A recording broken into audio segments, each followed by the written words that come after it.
achá-lo muito agradável. Aqui no sítio, gostamos muito da natureza. Por isso, plantamos várias verduras em nossa horta. Não há nada melhor do que comer uma saladinha com verduras fresquinhas que acabamos de colher. Em nosso pomar, há uma variedade enorme de frutas.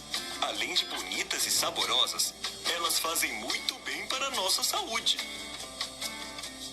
E você, qual é a sua fruta preferida?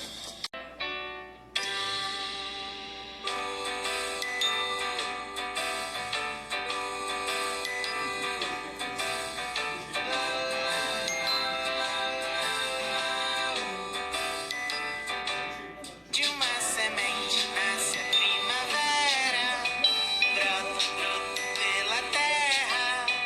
Certamente no futuro alimentará alguém.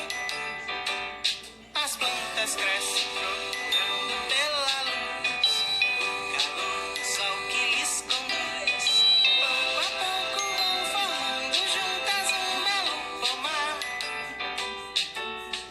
Colher verduras maduras no pé, provar as frutas mais doces que houver, encher a mesa com o que a natureza der.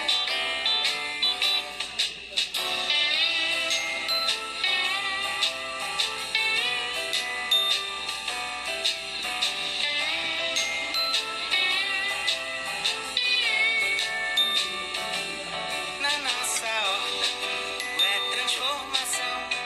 É do trigo que se faz o pão. As raízes são delícias enterradas pelo chão. Levar legumes para a sopa do jantar.